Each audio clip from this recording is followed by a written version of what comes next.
When people say we don't believe in global warming, I say, no, I believe in global warming. I don't believe that human CO2 is causing that warming. A few years ago, if you would ask me, I would tell you it's CO2. Why? Because just like everyone else in the public, I listened to what the media had to say. Each day, the news reports grow more fantastically apocalyptic. Politicians no longer dare to express any doubt about climate change. There is such intolerance of any dissenting voice. Are some of the worst climate criminals on the planet. This is the most politically incorrect thing possible, is to doubt this climate change orthodoxy. Global warming has gone beyond politics. It is a new kind of morality. Now, the Prime Minister is back from his holidays, unrepentant and unembarrassed about yet another long-haul destination. Yet, as the frenzy over man-made global warming grows shriller, many senior climate scientists say the actual scientific basis for the theory is crumbling. There were periods, for example, in Earth's history when we had 3 times as much CO2 as we have today, or periods when we had 10 times as much CO2 as we have today. And if CO2 has a large effect on climate, then you should see it in the temperature reconstruction. If we look at climate through the geological time frame, we would never suspect CO2 as a major climate driver. None of the major climate changes in the last 1,000 years can be explained by CO2. We can't say that CO2 will drive climate. It certainly never did in the past.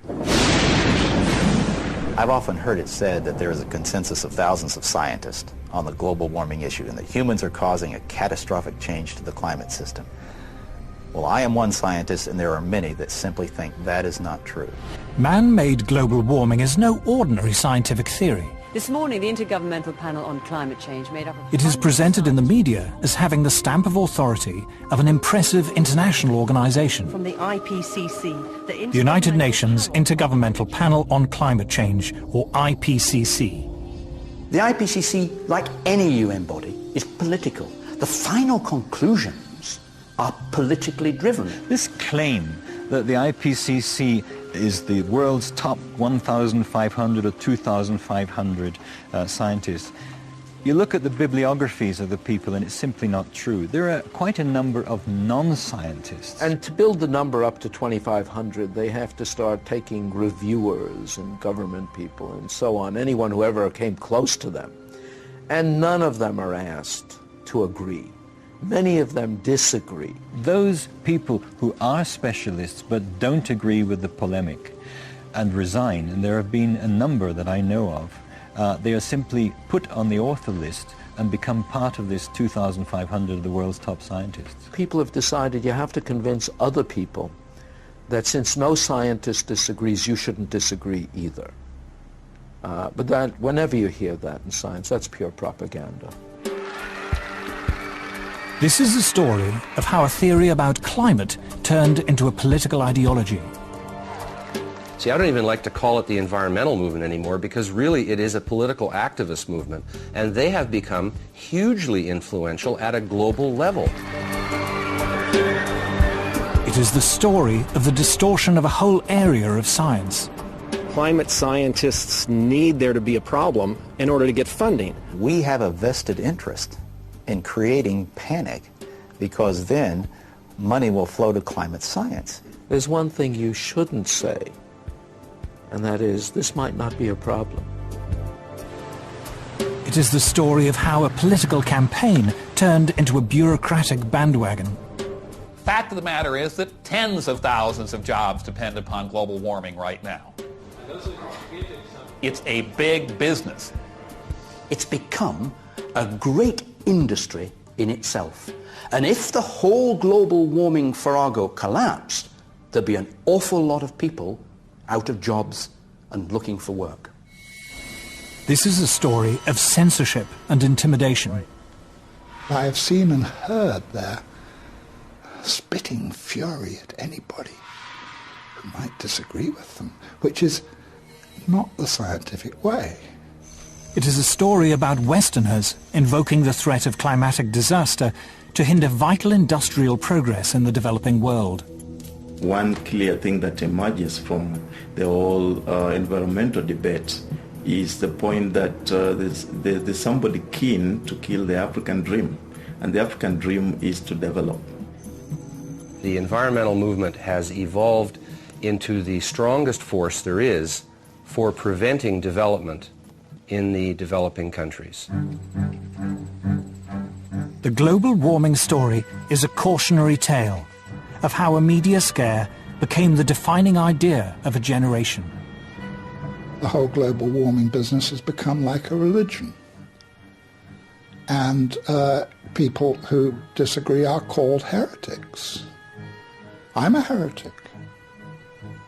The makers of this program are all heretics.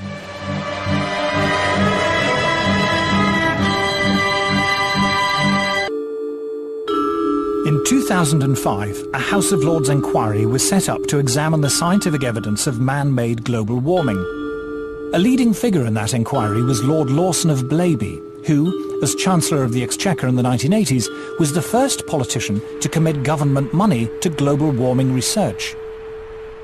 We had a very, very thorough inquiry, took evidence from a whole lot of people expert in this area and produced a report. What surprised me was to discover how weak and uncertain the science was. In fact, there are more and more thoughtful people, some of them a little bit frightened to come out in the open, but who quietly, privately, and some of them publicly, are saying, hang on, wait a minute, this simply doesn't add up. We are told that the Earth's climate is changing. But the Earth's climate is always changing. In Earth's long history, there have been countless periods when it was much warmer and much cooler than it is today, when much of the world was covered by tropical forests, or else vast ice sheets. The climate has always changed, and changed without any help from us humans. We can trace the present warming trend back at least 200 years, to the end of a very cold period in Earth's history. This cold spell is known to climatologists as the Little Ice Age. Let it snow, let it snow, let it snow. It doesn't show signs to stop. In the 14th century, Europe plunged into the Little Ice Age. And where we would look for evidence of this are the old illustrations and prints and pictures of Old Father Thames. Because during the hardest and toughest winters of that Little Ice Age, the Thames would freeze over. And there were wonderful ice fairs held on the Thames, skating and people actually selling things on the ice. If we look back further in time, before the Little Ice Age, we find a balmy golden era when temperatures were higher than they are today, a time known to climatologists as the medieval warm period.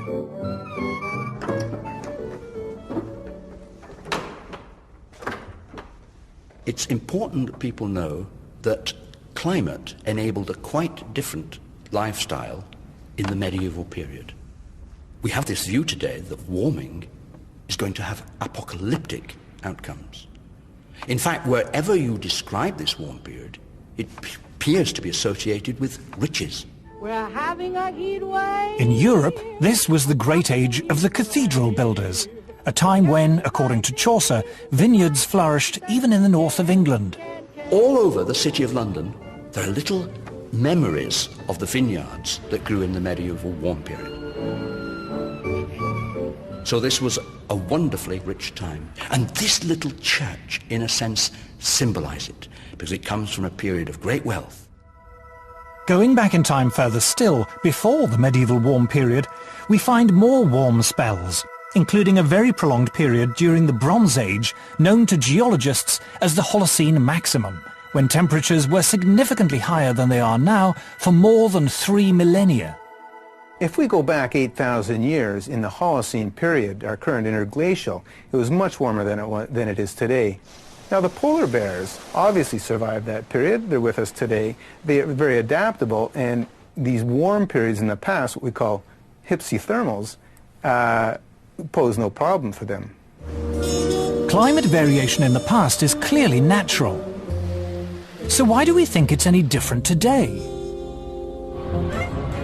In the current alarm about global warming, the culprit is industrial society.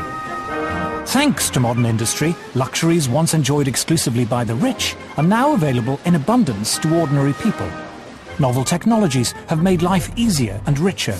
Modern transport and communications have made the world seem less foreign and distant. Industrial progress has changed our lives.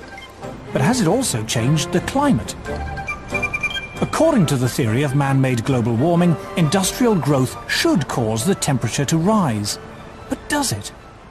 Anyone who goes around and says that carbon dioxide is responsible for most of the warming of the 20th century hasn't looked at the basic numbers. Industrial production in the early decades of the 20th century was still in its infancy, restricted to only a few countries, handicapped by war and economic depression. After the Second World War, things changed. Consumer goods like refrigerators and washing machines and TVs and cars began to be mass-produced for an international market. Historians call this global explosion of industrial activity the post-war economic boom. So how does the industrial story compare with the temperature record? Since the mid-19th century, the Earth's temperature has risen by just over ½ degree Celsius. But this warming began long before cars and planes were even invented. What's more, most of the rise in temperature occurred before 1940, during a period when industrial production was relatively insignificant. After the Second World War, during the post-war economic boom, temperatures, in theory, should have shot up. But they didn't. They fell. Not for 1 or 2 years, but for 4 decades. In fact, paradoxically, it wasn't until the world economic recession in the 1970s that they stopped falling.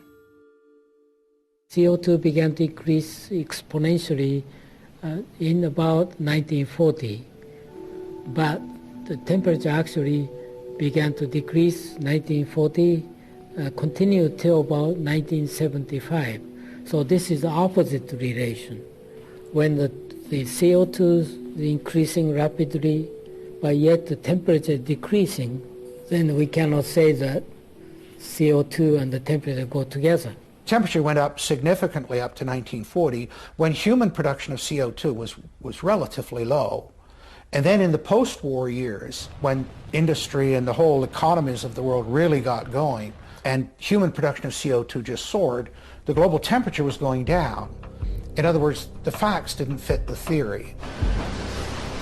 Just at a time when, after the Second World War, industry was booming, carbon dioxide was increasing, and yet the Earth was getting cooler and starting off scares of a coming ice age. It made absolutely no sense. It still doesn't make sense. Why do we suppose that carbon dioxide is responsible for our changing climate? CO2 forms only a very small part of the Earth's atmosphere. In fact, we measure changes in the level of atmospheric CO2 in tens of parts per million. If you take CO2 as a percentage of all the gases in the atmosphere, the oxygen, the nitrogen, and argon, and so on, it's 0.054%. It's an incredibly small portion. And then, of course, you've got to take that portion that supposedly humans are adding, which is the focus of all the concern, and it gets even smaller. Although CO2 is a greenhouse gases themselves only form a small part of the atmosphere. What's more, CO2 is a relatively minor greenhouse gas. The atmosphere is made up of a multitude of gases. A small percentage of them we call greenhouse gases. And of that very small percentage of greenhouse gases, 95% of it is water vapor. It's the most important greenhouse gas. Water vapor is a greenhouse gas, by far the most important greenhouse gas. So is there any way of checking whether the recent warming was due to an increase in greenhouse gas? There is only one way to tell, and that is to look up in the sky, or a part of the sky known to scientists as the troposphere. If it's greenhouse warming, you get more warming in the middle of the troposphere, the first 10, 12 kilometers of the atmosphere, than you do at the surface. There are good theoretical reasons for that, having to do with how the greenhouse works. The greenhouse effect works like this. The sun sends its heat down to Earth. If it weren't for greenhouse gases, this solar radiation would bounce back into space, leaving the planet cold and uninhabitable. Greenhouse gas traps the escaping heat in the Earth's troposphere, a few miles above the surface. And it's here, according to the climate models, that the rate of warming should be highest, if it's greenhouse gas that's causing it. All the models, every one of them, calculates that the warming should be faster as you go up from the surface into the atmosphere. And in fact, the maximum warming over the equator should take place at an altitude of about 10 kilometers. A scientist largely responsible for measuring the temperature in the Earth's atmosphere is Professor John Christie. In 1991, he was awarded NASA's Medal for Exceptional Scientific Achievement, and in 1996 received a special award from the American Meteorological Society for fundamentally advancing our ability to monitor climate. He was a lead author on the UN's Intergovernmental Panel on Climate Change, or IPCC. There are two ways to take the temperature in the Earth's atmosphere: satellites and weather balloons.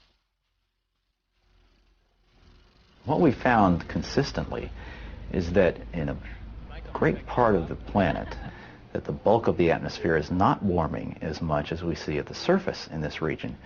And that's a real head-scratcher for us, because the theory is pretty straightforward. And the theory says that if the surface warms, the upper atmosphere should warm rapidly. The rise in temperature of that part of the atmosphere is not very dramatic at all, and really does not match the theory that climate models are expressing at this point. One of the problems that is plaguing the models is that they predict that as you go up through the atmosphere, except in the polar regions, that the rate of warming increases. And it's quite clear from two data sets, not just satellite data, which everybody talks about, but from weather balloon data, that you don't see that effect. In fact, it looks like the surface temperatures are warming slightly more than the upper air temperatures. That's a big difference. That data gives you a handle on the fact that what you're seeing is warming that probably is not due to greenhouse gases. That is, the observations do not show an increase with altitude. In fact, most observations show a slight decrease in the rate of warming with altitude. So in a sense, you can say that the hypothesis of man-made global warming is falsified by the evidence. So the recent warming of the Earth happened in the wrong place and at the wrong time. Most of the warming took place in the early part of the 20th century and occurred mostly at the Earth's surface, the very opposite of what should have happened according to the theory of man-made global warming. I am Al Gore. I used to be the next president of the United States of America. Former Vice President Al Gore's emotional film, An Inconvenient Truth, is regarded by many as the definitive popular presentation of the theory of man-made global warming. His argument rests on one all-important piece of evidence taken from ice core surveys in which scientists drilled deep into the ice to look back into Earth's climate history hundreds of thousands of years. The first ice core survey took place in Vostok in the Antarctic. What it found, as Al Gore correctly points out, was a clear correlation between carbon dioxide and temperature. We're going back in time now, 650,000 years. Here's what the temperature has been on our Earth. Now, one thing that kind of jumps out at you is, did they ever fit together? Most ridiculous thing I've ever heard. The relationship is actually very complicated, but there is one relationship that is far more powerful than all the others, and it is this. When there is more carbon dioxide, the temperature gets warmer. Al Gore says the relationship between temperature and CO2 is complicated, but he doesn't say what those complications are. In fact, there was something very important in the ice core data that he failed to mention.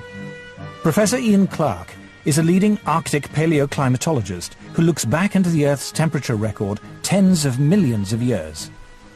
When we look at climate on long scales, we're looking for geological material that actually records climate If we're to take an ice sample, for example, we use isotopes to reconstruct temperature, but the atmosphere that's imprisoned in that ice we liberate, and then we look at the CO2 content. Professor Clark and others have indeed discovered, as Al Gore says, a link between carbon dioxide and temperature.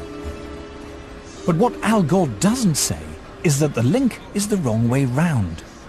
So here we're looking at the ice core record from Vostok, and in the red we see temperature going up from early time to later time at a very key interval when we came out of a glaciation.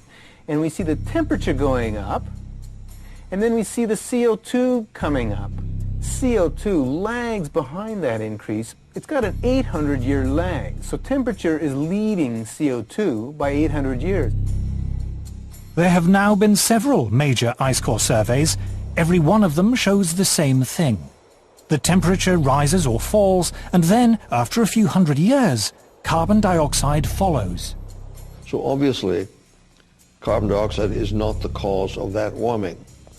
In fact, we can say that the warming produced the increase in carbon dioxide. CO2 clearly cannot be causing temperature changes.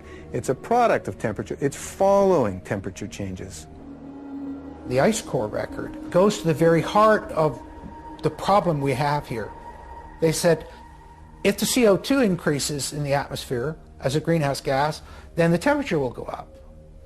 But the ice core record shows exactly the opposite.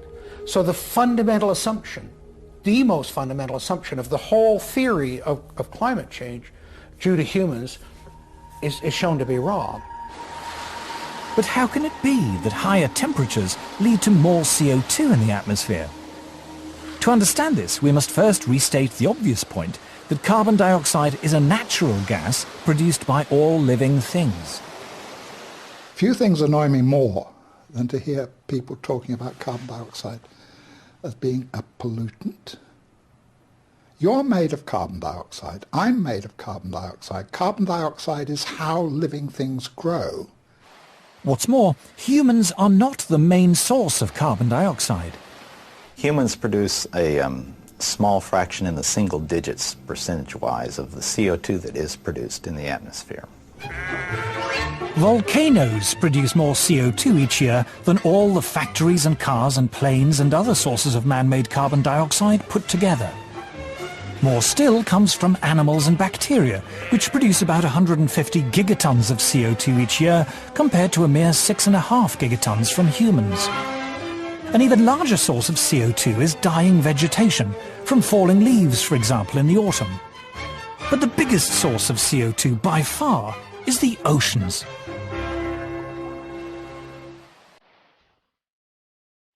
Carl Wunsch is Professor of Oceanography at MIT. He was also visiting Professor in Oceanography at Harvard University and University College London, and a Senior Visiting Fellow in Mathematics and Physics at the University of Cambridge. He is the author of 4 major textbooks on oceanography. The ocean is the major reservoir into which carbon dioxide goes when it comes out of the atmosphere, or from which it is re-emitted to the atmosphere. If you heat the surface of the ocean, it tends to emit carbon dioxide. So similarly, if you cool the ocean surface, the ocean can dissolve more carbon dioxide. So the warmer the oceans, the more carbon dioxide they produce, and the cooler they are, the more they suck in. But why is there a time lag of hundreds of years between a change in temperature and a change in the amount of carbon dioxide going into or out of the sea? The reason is that oceans are so big and so deep, they take literally hundreds of years to warm up and cool down. This time lag means the oceans have what scientists call a memory of temperature changes. The ocean has a memory of past events running out as far as 10,000 years. So, for example, if somebody says, oh, I'm seeing changes in the North Atlantic, this must mean that the climate system is changing. It may only mean that something happened in a remote part of the ocean decades or hundreds of years ago, whose effects are now beginning to show up in the North Atlantic. The current warming began long before people had cars or electric lights. In the past 150 years, the temperature has risen just over half a degree Celsius, but most of that rise occurred before 1940. Since that time, the temperature has fallen for 4 decades and risen for 3. There is no evidence at all from Earth's long climate history that carbon dioxide has ever determined global temperatures. But if CO2 doesn't drive Earth's climate, what does?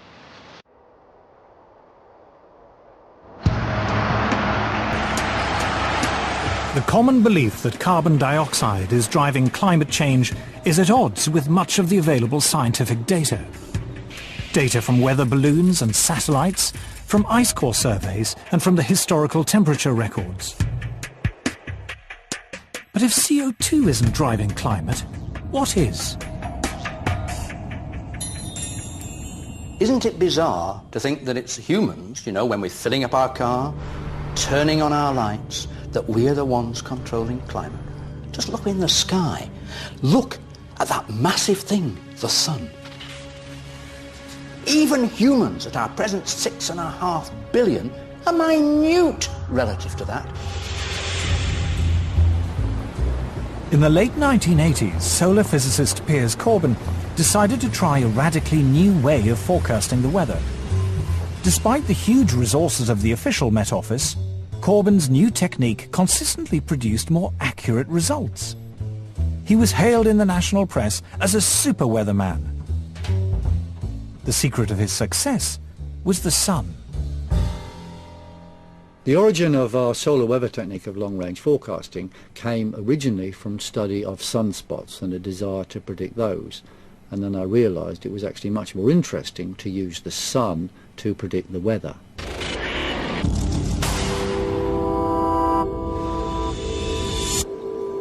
Sunspots, we now know, are intense magnetic fields which appear at times of higher solar activity. But for many hundreds of years, long before this was properly understood, astronomers around the world used to count the number of sunspots in the belief that more spots heralded warmer weather. In 1893, the British astronomer Edward Maunder observed that during the Little Ice Age, there were barely any spots visible on the sun, a period of solar inactivity which became known as the Maunder minimum. But how reliable are sunspots as an indicator of the weather? Okay, bye. I decided to test it by gambling on the weather through William Hill against what the Met Office said was a normal expectation. And I won money month after month after month after month. Last winter the Met Office said it could be or would be an exceptionally cold winter. We said, no, that is nonsense, it's going to be very close to normal. And we specifically said when it would be cold, i.e. after Christmas and February. We were right, they were wrong. In 1991, senior scientists at the Danish Meteorological Institute decided to compile a record of sunspots in the 20th century and compare it with the temperature record. What they found was an incredibly close correlation between what the sun was doing and changes in temperature on Earth. Solar activity, they found, rose sharply to 1940, fell back for 4 decades until the 1970s, and then rose again after that. When we saw this correlation between the temperature and solar activity or sunspot cycle lengths, then people said to us, okay, it can be just a coincidence. So how can we prove that it's not just a coincidence? Well, one obvious thing is to have a longer time series or different time series. Then we went back in time. So Professor Friis Christiansen and his colleagues examined 400 years of astronomical records to compare sunspot activity against temperature variation. Once again, they found that variations in solar activity were intimately linked to temperature variation on Earth. It was the sun, it seemed, not carbon dioxide or anything else, that was driving changes in the climate. In a way, it's not surprising. The sun affects us directly, of course, when it sends down its heat. But we now know the sun also affects us indirectly through clouds. Just how powerful this effect was became clear only recently, when an astrophysicist, Professor Nir Shaviv, decided to compare his own record of cloud-forming cosmic rays with the temperature record created by a geologist, Professor Jan Weitzer, going back 600 million years. What they found was that when cosmic rays went up, the temperature went down. When cosmic rays went down, the temperature went up. Clouds and the Earth's climate were very closely linked. To see how close, you just flip the lines. We just compared the graphs, just put them one upon the other, and it was just amazing. Jan Weitzer looked at me and says, you know, we have very explosive data here. I've never seen such vastly different records coming together so beautifully to show really what was happening over that long period of time. The climate was controlled by the clouds. The clouds were controlled by cosmic rays. And the cosmic rays were controlled by the sun. It all came down to the sun. If you had X-ray eyes, what appears as a nice, friendly yellow ball would appear like a raging tiger.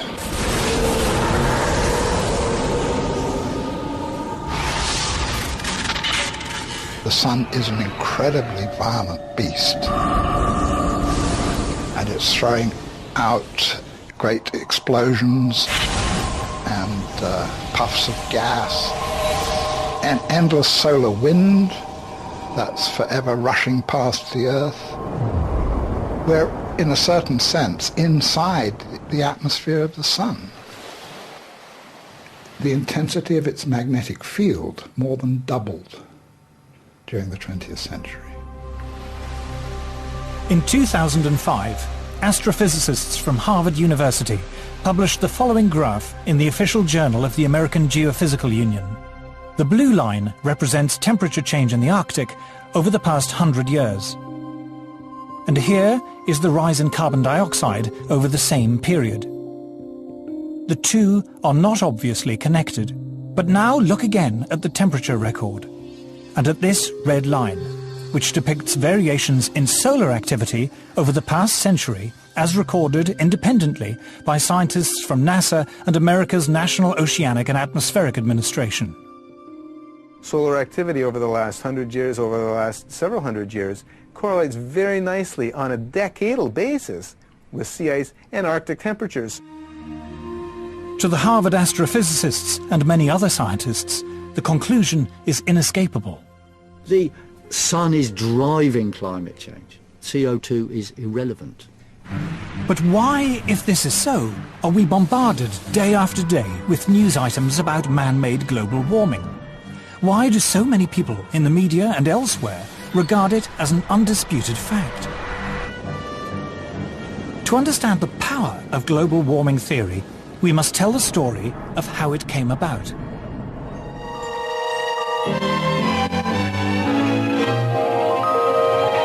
The weather satellite depicts a planet that grieves for its lost harvests in coming to the parched... Doom-laden predictions about climate change are not new. In 1974, the BBC warned us of impending disasters which might seem strangely familiar. Again and again, the newsreels have been showing us disasters of the weather. The American Midwest suffered its worst drought since the 1930s, and tornadoes were on the rampage. And what was going to be the cause of these disasters? The man behind the series was former New Scientist editor Nigel Calder. In The Weather Machine, we reported the mainstream opinion of the time, which was global cooling and the threat of a new ice age. Nature's ice dwarfs us. After 4 decades of falling temperatures, experts warned that a cooler world would have catastrophic consequences. There's the ever-present threat of a big freeze. Will a new ice age claim our lands and bury our northern cities? But amid the doom and gloom, there was one voice of hope.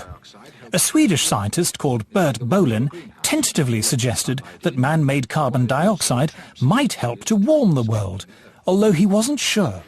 And there is a lot of oil, and there are vast amounts of coal left. We seem to be burning it with an ever-increasing rate. And if we go on doing this, in about 50 years' time, the climate may be a few degrees warmer than today. We just don't know. We were also the first to put Bert Bolin of Sweden on international television talking about the dangers of carbon dioxide. And I remember being bitterly criticized by top experts for indulging him in his fantasy. Climate hunters... At the height of the cooling scare in the 70s, Bert Bolin's eccentric theory of man-made global warming seemed absurd. Two things happened to change that. First, temperatures started to rise. And second, the miners went on strike.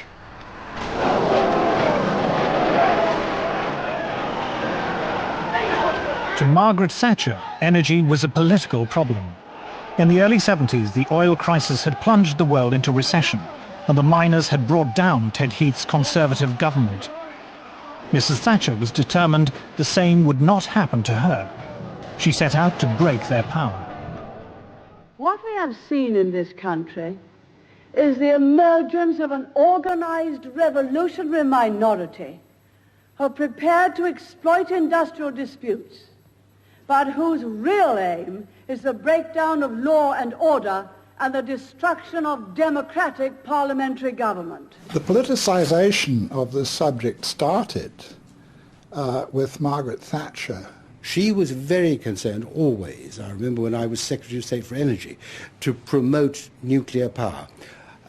Long before the issue of climate change came up, because she was concerned about energy security, and she didn't trust the Middle East, and she didn't trust the National Union of Mine Workers. So she didn't trust oil, and she didn't trust coal.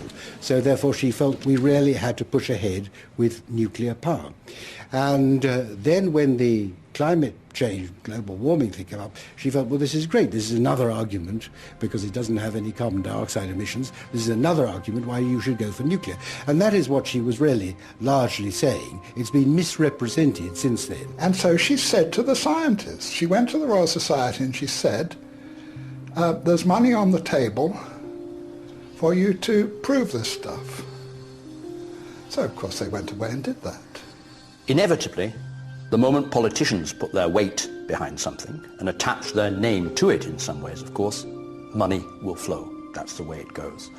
And inevitably research, development, institutions started to bubble up, if we can put it that way, which were going to be researching climate, but with a particular emphasis on the relationship between carbon dioxide and temperature.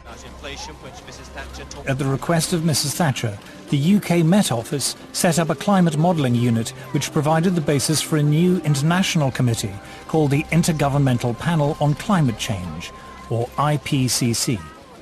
They came out with the first big report which predicted climatic disaster as a result of global warming.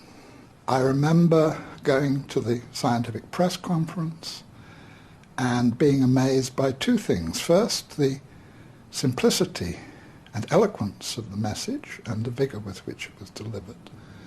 And secondly, the total disregard of all climate science up till that time, including, incidentally, the role of the sun, which had been the subject of a major meeting at the Royal Society just a few months earlier. But the new emphasis on man-made carbon dioxide as a possible environmental problem didn't just appeal to Mrs. Thatcher. It was certainly something very favourable to the environmental idea, what I call the medieval environmentalism of let's get back to the way things were in medieval times and get rid of all these dreadful cars and machines. They loved it because carbon dioxide was for them an emblem of industrialization. Well, carbon dioxide clearly is an industrial gas, and tied in with economic growth, with transportation in cars, with what we call civilization. And there are forces in the environmental movement that are simply against economic growth. They think that's bad. It could be used to legitimize a whole suite of myths that already existed: anti-car, anti-growth, anti-development, and above all, anti that great Satan, the US. Patrick Moore is considered one of the foremost environmentalists of his generation. He is co-founder of Greenpeace. The shift to climate being a major focal point came about for two very distinct reasons. The first reason was because by the mid-'80s, a majority of people now agreed with all of the reasonable things we in the environmental movement were saying they should do. Now, when a majority of people agree with you, it's pretty hard to remain confrontational with them. And so the only way to remain anti-establishment was to adopt ever more extreme positions. When I left Greenpeace, it was in the midst of them adopting a campaign to ban chlorine worldwide. Like I said, you guys, this is one of the elements in the periodic table, you know. I mean, I'm not sure if that's in our jurisdiction to be banning a whole element. Destroying the wall were soon done. The other reason that environmental extremism emerged was because world communism failed, the wall came down, and a lot of peaceniks and political activists moved into the environmental movement, bringing their neo-Marxism with them, and learned to use green language in a very clever way to cloak agendas that actually have more to do with anti-capitalism and anti-globalization than they do anything with ecology or science. The left have been slightly disoriented by the manifest failure of socialism and indeed even more so of communism as it was tried out.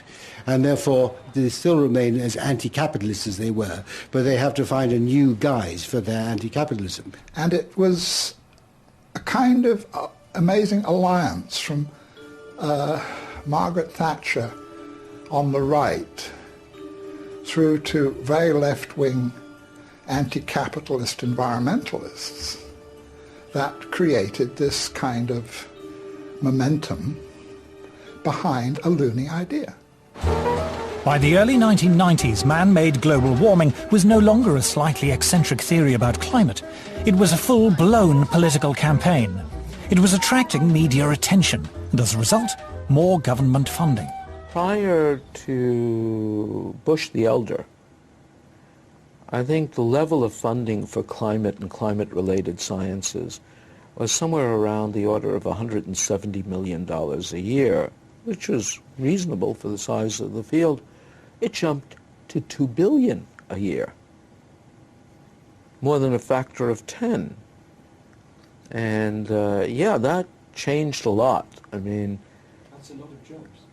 A lot of jobs. It brought a lot of new people into it who otherwise were not interested. So you developed whole cadres of people whose only interest in the field was that there was global warming. If I wanted to do research on, shall we say, the squirrels of Sussex,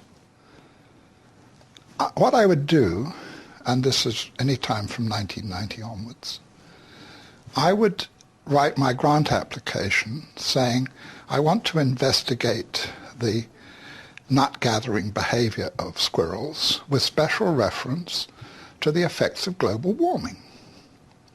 And that way I get my money. If I forget to mention global warming, I might not get the money. There's really no question in my mind that the large amounts of money that have been fed into this particular, rather small area of science have distorted the overall scientific effort. We're all competing for funds. And if your field is the focus of concern, you have that much less work rationalizing why your field should be funded.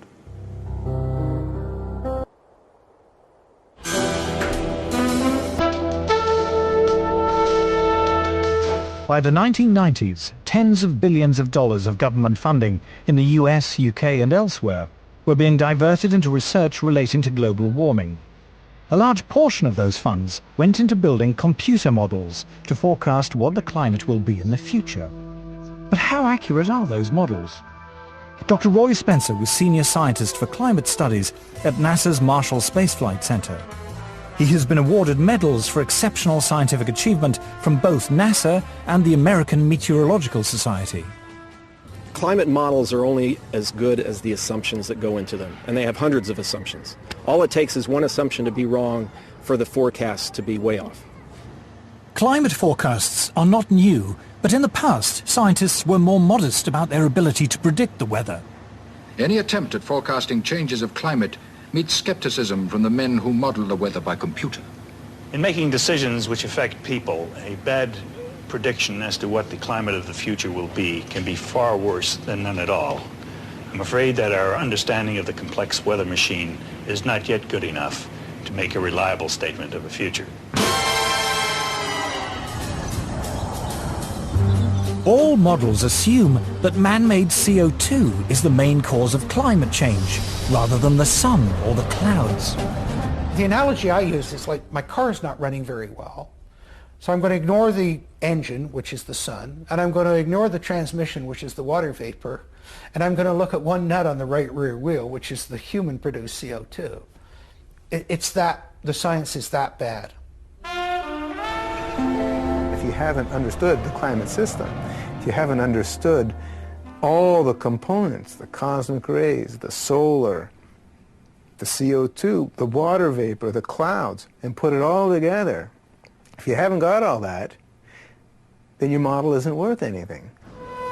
The range of climate forecasts varies greatly. These variations are produced by subtly altering the assumptions upon which the models are based. The models are so complicated, you can often adjust them in such a way that they do something very exciting. I've worked with modelers, I've done modeling, and with a mathematical model and you tweak parameters, you can model anything. You can make it warmer, you can make it get colder by changing things. Since all the models assume that man-made CO2 causes warming, one obvious way to produce a more impressive forecast is to increase the amount of imagined man-made CO2 going into the atmosphere. We put an increase in carbon dioxide in them that is 1% per year.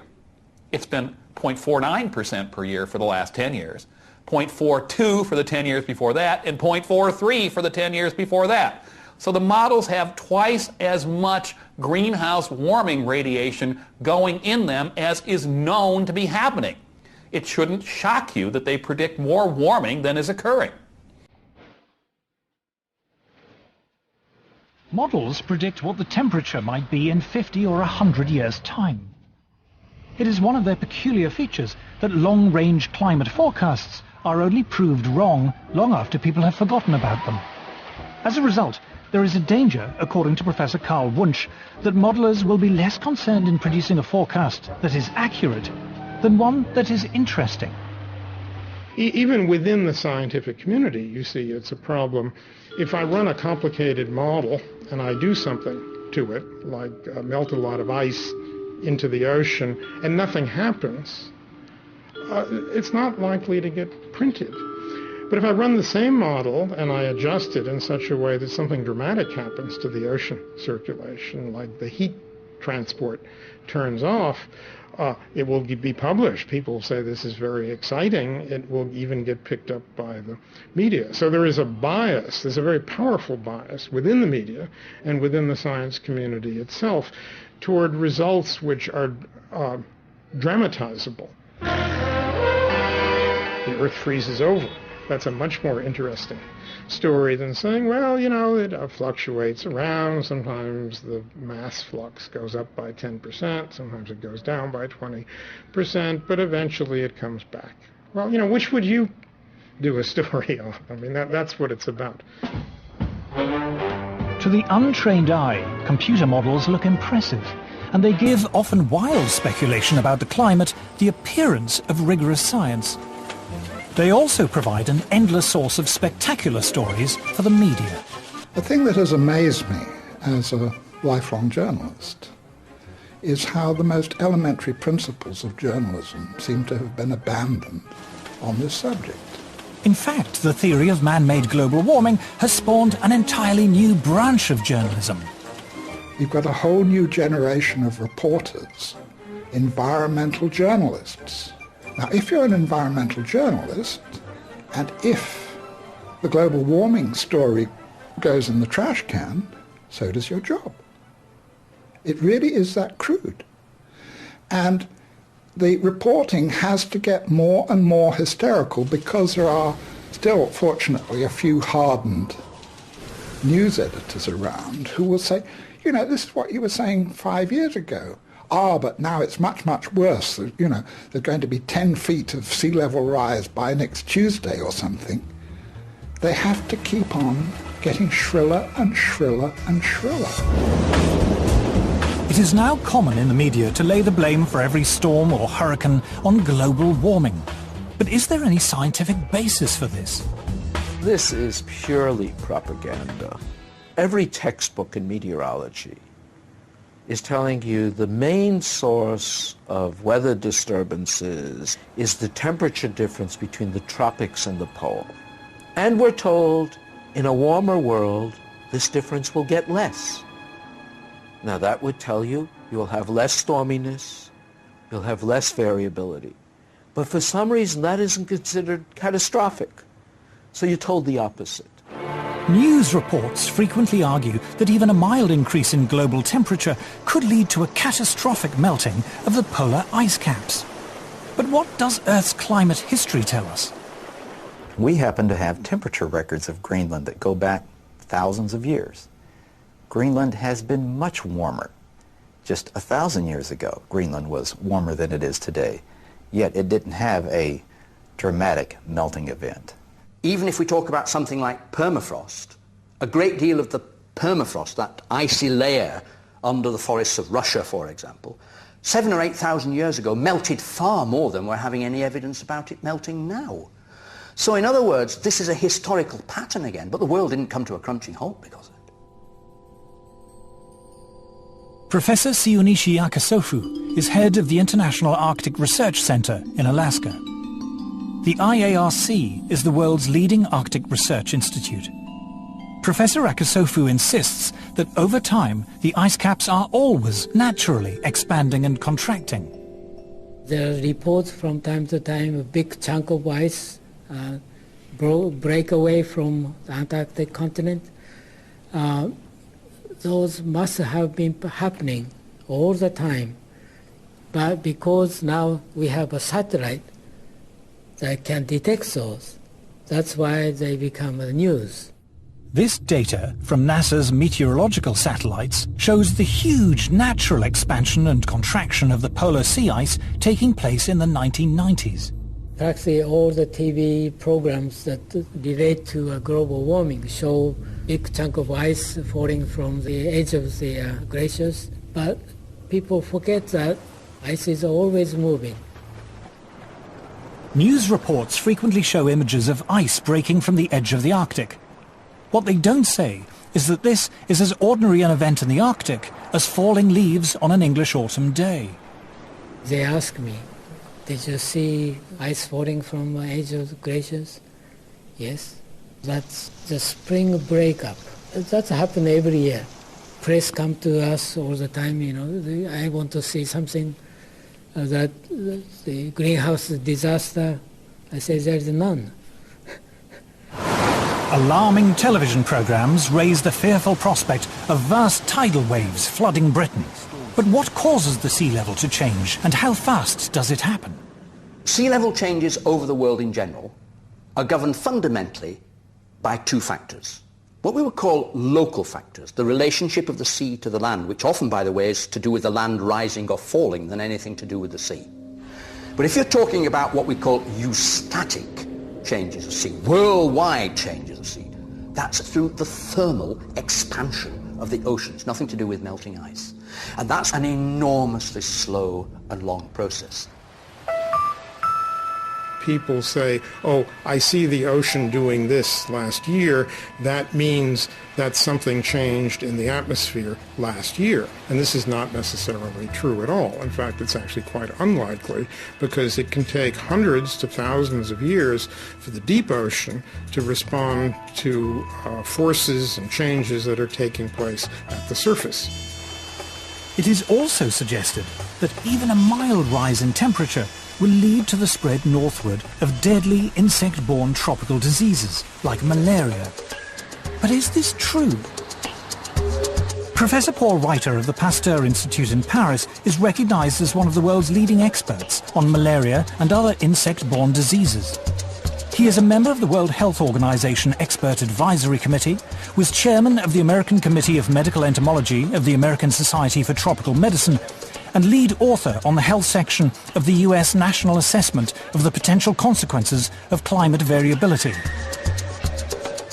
As Professor Reiter is eager to point out, mosquitoes thrive in very cold temperatures.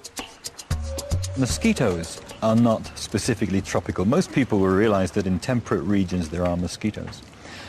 In fact, mosquitoes are extremely abundant in the Arctic. The most devastating epidemic of malaria was in the Soviet Union in the 1920s. There were something like 13 million cases a year and something like 600,000 deaths. A tremendous catastrophe that reached up to the Arctic Circle. Archangel had 30,000 cases and about 10,000 deaths. So it's not a tropical disease. Yet these people in the global warming fraternity invent the idea that malaria will move northwards. Climate scare stories cannot be blamed solely on sloppy or biased journalism. According to Professor Reiter, hysterical alarms have been encouraged by the reports of the United Nations Intergovernmental Panel on Climate Change, or IPCC. On the spread of malaria, the IPCC warns us that mosquito species that transmit malaria do not usually survive where the mean winter temperature drops below 16 to 18 degrees Celsius. According to Professor Reiter, this is clearly untrue. I was horrified to read the second and the third assessment reports because there was so much misinformation without any kind of recourse or virtually without mention of the scientific literature, the truly scientific literature, the literature by specialists in those fields. In a letter to the Wall Street Journal, Professor Frederick Seitz, former president of America's National Academy of Sciences, revealed that IPCC officials had censored the comments of scientists. He said that this report is not the version that was approved by the contributing scientists. At least 15 key sections of the science chapter had been deleted. These included statements like, none of the studies cited has shown clear evidence that we can attribute climate changes to increases in greenhouse gases. No study to date has positively attributed all or part of the observed climate changes to man-made causes. Professor Seitz concluded, I have never witnessed a more disturbing corruption of the peer review process than the events that led to this IPCC report. In its reply, the IPCC did not deny making these deletions, but it said there was no dishonesty or bias in the report and that uncertainties about the cause of global warming had been included. The changes had been made, it said, in response to comments from governments, individual scientists, and non-governmental organizations. When I resigned from the IPCC, I thought that was the end of it. But when I saw the final draft, my name was still there, so I asked for it to be removed. Well, they told me that I had contributed, so it would remain there. So I said, no, I haven't contributed because they haven't listened to anything I've said. So in the end, it was quite a battle. But finally, I threatened legal action against them, and they removed my name. And I think this happens a great deal. Those people who are specialists but don't agree with the polemic and resign, and there have been a number that I know of, they are simply put on the author list and become part of this 2,500 of the world's top scientists. Research relating to man-made global warming is now one of the best-funded areas of science. The US government alone spends more than $4 billion a year. According to NASA climatologist Roy Spencer, scientists who speak out against man-made global warming have a lot to lose. It's generally harder to get research proposals funded because of the stands that we've taken publicly. And you'll find very few of us that are willing to take a public stand because it does cut into their research funding. It is a common prejudice that scientists who do not agree with the theory of man-made global warming must be being paid by private industry to tell lies. I get it all the time. You must be in the pay of the multinationals. Sadly, like most of the scientists you'll talk to, I haven't seen a penny from the multinationals. I'm always accused of being paid by the oil and gas companies. I've never received a nickel from the oil and gas companies. I joke about I wish they would pay me, then I could afford their product. Whenever anybody says that I'm in the pay of an oil company, I say my bank manager would wish. There is almost no private sector investment in climatology, and yet to be involved in any research project which involves an industry grant, no matter how small, can spell ruin to a scientist's reputation. Modern technology fueled by greenhouse gases. Patrick Michaels is Professor of Environmental Sciences at the University of Virginia. He was chair of the Committee on Applied Climatology at the American Meteorological Society, president of the American Association of State Climatologists, the author of 3 books on meteorology, and an author and reviewer on the UN's Intergovernmental Panel on Climate Change. But when he conducted research which was part funded by the coal industry, he found himself among those under attack from climate campaigners. British-based corporations are some of the worst climate criminals on the planet. Shell is based in the UK, right here in London. We have the right and the duty to take it back into public ownership, dismantle it, break it up, and send its managers to rehabilitation training. But reasoned debate is not the only casualty in the global warming alarm. As international public policy bears down on industrial emissions of carbon dioxide, the developing world is coming under intense pressure not to develop.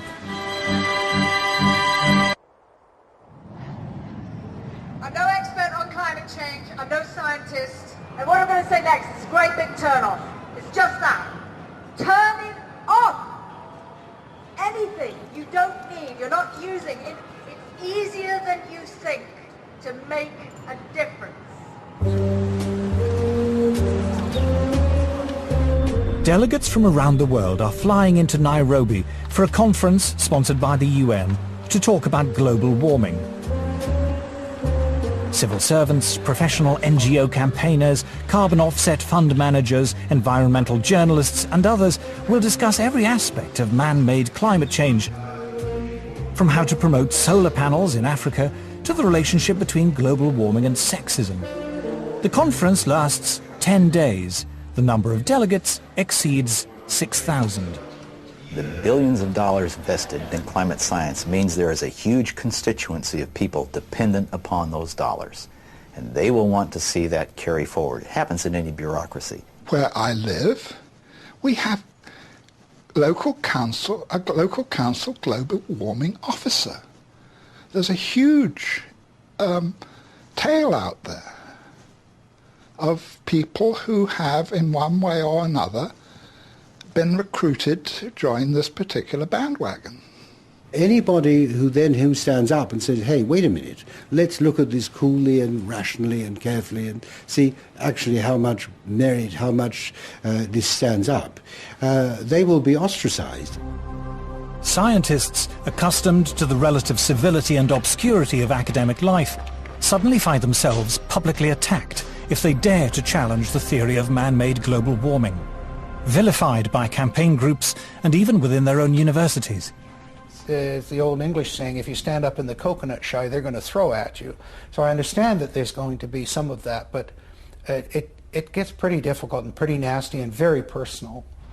And there've been, death threats and all sorts of things. And so I'm not doing it for my health. These days, if you are skeptical about the litany around climate change, you're suddenly like as if you're a Holocaust denier. The environmental movement, really, it is a political activist movement. And they have become hugely influential at a global level. And every politician is aware of that today. Whether you're on the left, in the middle, or the right, you have to pay homage to the environment. In the past month, the global warming campaign has won a great victory.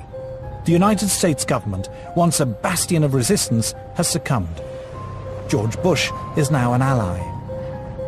Western governments have now embraced the need for international agreements to restrain industrial production in the developed and developing world. But at what cost? Paul Driesen is a former environmental campaigner. My big concern with global warming is that the policies being pushed to supposedly prevent global warming are having a disastrous effect on the world's poorest people. Global warming campaigners say it does no harm to be on the safe side.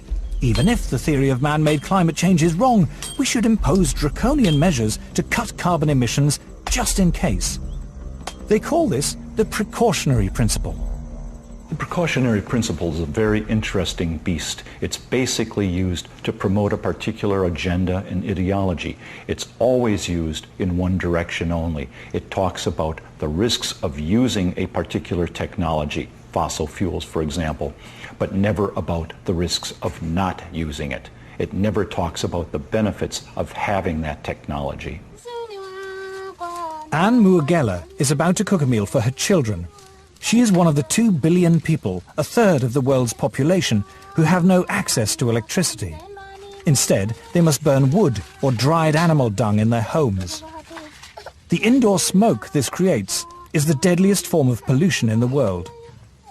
According to the World Health Organization, 4 million children under the age of 5 die each year from respiratory diseases caused by indoor smoke, and many millions of women die early from cancer and lung disease for the same reason. If you were to ask a rural person to define development, they'll tell you, yes, I know I've moved to the next level when I have electricity. Actually, not having electricity creates such a long chain of problems because the first thing you will miss is the light. So you get that they have to go to sleep earlier because there's no light. There's no reason to stay awake. I mean, you can't talk to each other in darkness. No refrigeration or modern packaging means that food cannot be kept. A fire in the hut is too smoky and consumes too much wood to be used as heating. There is no hot water. We in the West cannot begin to imagine how hard life is without electricity. The life expectancy of people who live like this is terrifyingly short, their existence impoverished in every way. A few miles away, the UN is hosting its conference on global warming in its plush gated headquarters. The gift shop is selling souvenirs of peasant tribal life, while delegates discuss how to promote what are described as sustainable forms of electrical generation. Africa has coal, and Africa has oil, but environmental groups are campaigning against the use of these cheap sources of energy. Instead, they say Africa and the rest of the developing world should use solar and wind power. A short drive out of Nairobi, we find our first solar panel. A Kenyan public health official has brought us to a clinic which serves several villages. The only electrical implements in the clinic are the electric lights and a refrigerator in which to keep vaccines, medicine and blood samples. Electricity is provided by 2 solar panels. So what can it do successfully? Lighting. Lighting only? Yes. What happens when you put lighting plus the refrigerator and others? What happens? It sounds an alarm. It sounds an alarm? Yeah. Then can we maybe see that?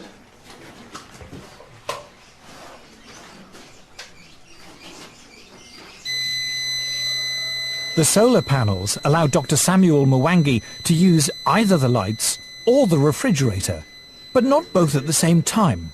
If he does, the electricity shuts down. Wind and solar power are notoriously unreliable as a source of electricity and are at least 3 times more expensive than conventional forms of electrical generation.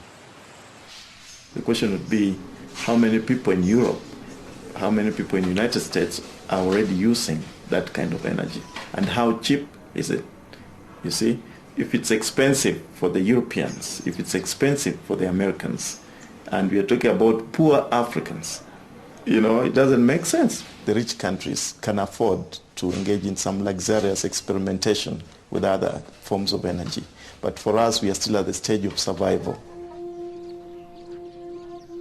To former environmentalist Paul Driesen, the idea that the world's poorest people should be restricted to using the world's most expensive and inefficient forms of electrical generation is the most morally repugnant aspect of the global warming campaign. Let me make one thing perfectly clear.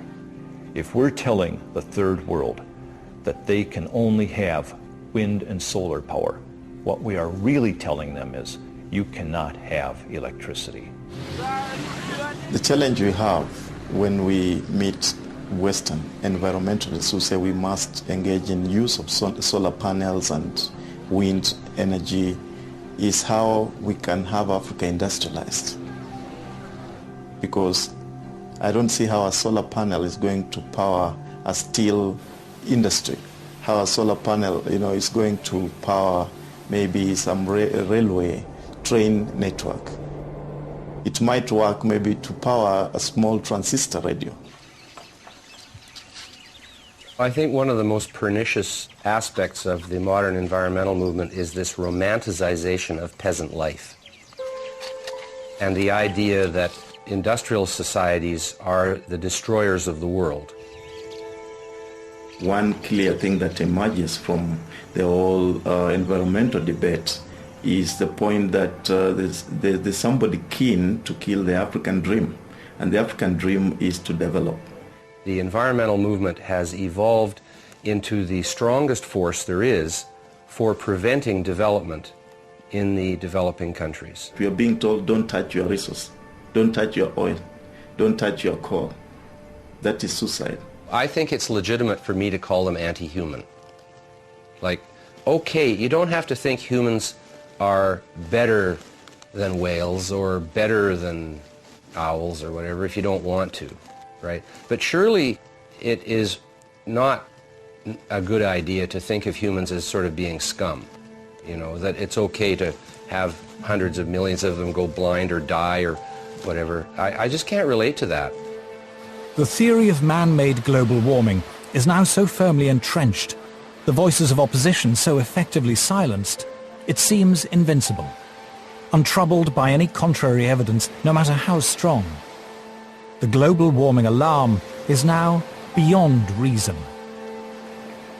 There will still be people who believe that this is the end of the world, particularly when you have, for example, the chief scientist of the UK telling people that by the end of the century the only habitable place on the earth will be the Antarctic. And humanity may survive thanks to some breeding couples who move to the Antarctic. I mean, it's hilarious. It would be hilarious, actually, if it weren't so sad.